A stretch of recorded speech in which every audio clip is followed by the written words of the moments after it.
Welcome to Jeremy's IT Lab. This is a free, complete course for the CCNA. If you like these videos, please subscribe to follow along with the series. Also, please like and leave a comment, and share the video to help spread this free series of videos. Thanks for your help. Also, remember to download this practice lab from the link in the description and try it out yourself in Packet Tracer. In this lab, we will practice subnetting using VLSM, variable length subnet masks. This will be very similar to the end of Day 15's lecture video. You will subnet a Class C network into 5 subnets of different sizes. So, I highly recommend that you try to complete this lab first, before watching this video to check your answers. We are required to subnet the 192.168.5.0/24 network to provide sufficient addressing for each LAN, as well as the point-to-point connection between R1 and R2. We will follow the same process that I introduced in Day 15's lecture video. Assign the largest subnet at the start of the address space, and then the second largest, etc., until you have assigned each subnet. So that means we will assign subnets in this order: LAN 2, LAN 1, LAN 3, LAN 4, and finally the point-to-point link. The instructions also say to assign the first usable address to the PC in each LAN, and the last usable address to the router. Finally, we should configure static routes so that hosts in each LAN can reach hosts in the other LANs. So let's get started with LAN 2. I hope you've already solved this lab and are just watching this video to check, since I won't go step by step through each calculation like in the lecture video. Let me tab out to this document where I've calculated all of the answers. So for LAN 2, we must use a /25 prefix length. LAN 2 only requires 64 hosts, and as I've written below, a /25 prefix length allows for 126. But if we used a /26 prefix length, there would only be enough addresses for 62 hosts, because we have to subtract 2 for the network and broadcast addresses. So LAN 2's network address is 192.168.5.0, and its broadcast address is 192.168.5.127, both /25. Let's assign the addresses to PC2 and R1. Let me go on R1 first. First, enter privileged exec mode with enable, then enter global config mode with configure terminal. R1's gigabit Ethernet 01 interface is in LAN 2, so interface G01 to configure it. The broadcast address is 192.168.5.127, so let's configure R1's IP address as one below it, the last usable address. IP address 192.168.5.126, and for a /25 prefix length, the subnet mask will be 255.255.255.128. Also, let's enable the interface with no shutdown. Let's confirm our configuration. Do show IP interface G01. The show IP interface command shows various information about the interface, primarily layer 3 information. You can see here that the IP address has been configured correctly. You may notice the broadcast address of 255.255.255.255. This address basically functions the same as the subnet broadcast address of 192.168.5.127, and it can be used for any network. When we configure other IP addresses and use this show IP interface command, those other interfaces will display the same broadcast address too. Keep in mind, if a host sends a broadcast to 255.255.255.255, it won't be sent to all networks. It will still stay in the local subnet, and a router will not route it to other networks. The subnet broadcast address, however, 192.168.5.127 in this case, can be used by hosts in other subnets to send a broadcast to this subnet. Anyway, I think I'll explain that in a lecture video in the future, so don't worry about it. I just wanted to explain it since you can see it here. Okay, now let's configure PC2. Click on Config, then first set the default gateway to R1, 192.168.5.126.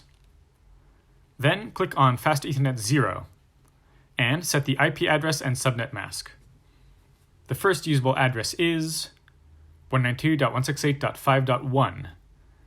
After you enter it, you can press Tab, and notice it tries to fill in the subnet mask for me, However, since this isn't a classful network, it's a subnet, let me change the last octet to 128. Okay, that's all for this subnet. The second largest subnet is LAN 1. Let me go back to my document and let's look at LAN 1. So, for LAN 1, we will use a /26 subnet mask.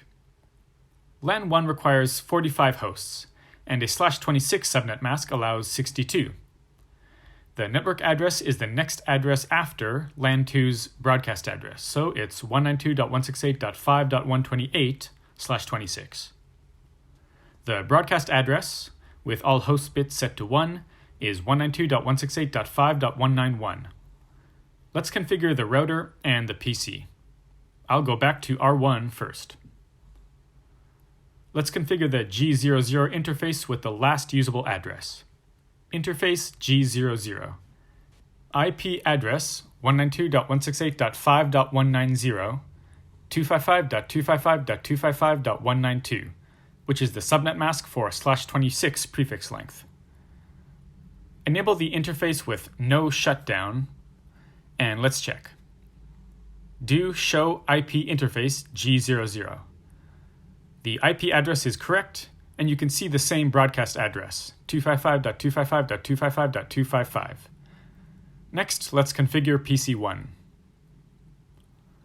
Click on Config, set the gateway to 192.168.5.190, then click on Fast Ethernet 0, set the IP address to 192.168.5.129, hit Tab, and then change the last octet to 192 for the /26 prefix length.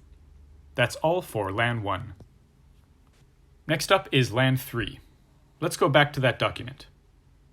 So for LAN 3, we will use a /28 prefix length, which allows for 14 hosts, exactly the number we need for LAN 3. Keep in mind, in real networking, you want to leave some extra room for future growth. But when taking a test, do exactly as the instructions say. The network address is the next address after LAN 1's broadcast address. So it's 192.168.5.192/28. The broadcast address is 192.168.5.207. Let's go configure R2. Enable conft interface G00. Let's configure the last usable address here. IP address 192.168.5.206, 255.255.255.240, which is the subnet mask for a /28 network. Enable the interface with no shutdown, and let's confirm. Do show IP interface G00. So the IP address is correct. Next, let's configure PC3. Click on Config, set the gateway address to 192.168.5.206. Click on Fast Ethernet 0, IP address of 192.168.5.193. Hit Tab, and then change the last octet here to 240. Okay, that's all for LAN 3. Next is LAN 4. Let's go back to that document. So for LAN 4, we will actually use a /28 also. LAN 4 requires only 9 hosts, so a /29 prefix length, which allows only 6 hosts, would be too small. The network address is 192.168.5.208, and broadcast address is 192.168.5.223. Now let's go back to R2 and configure its G01 interface. Interface G01. IP address 192.168.5.222, 255.255.255.240. Enable the interface with no shutdown. And let's check. Do show IP interface G01. Okay, the IP address looks correct. Let's go to PC4. Config, set the gateway to R2's address, 192.168.5.222.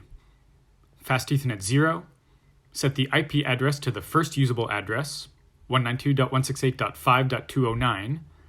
Hit Tab, and change the last octet of the subnet mask to 240. That's all for LAN 4. The last subnet we have to assign is the point-to-point connection between R1 and R2. Let's go back to the document. So we can use a /30 or /31. I'm going to go with /30. I just think it's the safe option to go with on a Cisco test. So the network address is 192.168.5.224, and broadcast address is 192.168.5.227. We'll use the first usable address for R1 and last usable address for R2. In fact, those are the only two usable addresses. Let's go on R1. Interface G000. IP address 192.168.5.225, 255.255.255.252. Enable the interface with no shutdown. Let's check it. Do show IP interface G000. Okay, the address looks good. Now let's go on R2. Interface G000. IP address 192.168.5.226, 255.255.255.252. And enable it with no shutdown. And finally, let's confirm. Do show IP interface G000. Okay, no problems here. Now, the last step is to configure static routes on each router. Each router has 3 connected networks. Those are the point-to-point link, and LAN 1 and LAN 2 for R1, or LAN 3 and LAN 4 for R2. So we'll have to configure 2 static routes for each router. First, let's configure the routes to LAN 1 and LAN 2 here on R2. Exit to go back to global config mode. First, LAN 1. IP route, then LAN 1's network address, 192.168.5.128, 255.255.255.192. Then let me use the question mark here. Note that you can either specify the exit interface of this router or the IP address of the next hop. I'll go with the next hop, 192.168.5.225. Okay, that's it. Next to LAN 2, same thing. IP route 192.168.5.0, 255.255.255.128, and then the next hop of 192.168.5.225. Let's check the route table. Do show IP route.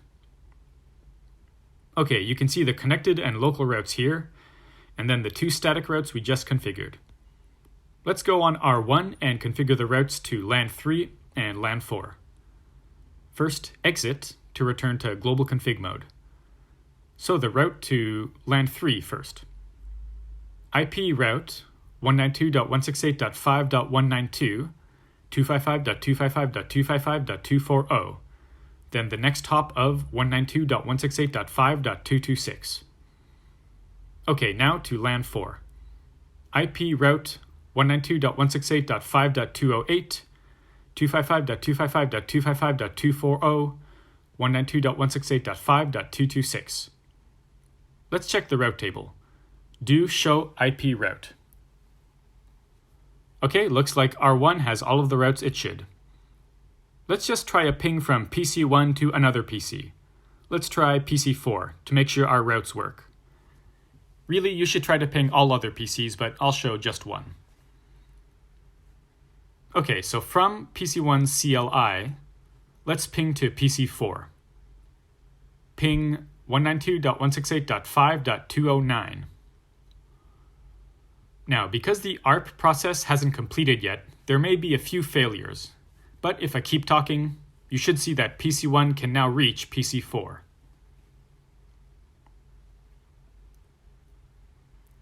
Okay, so we have successfully subnetted and configured a network, and then configured static routes to provide reachability.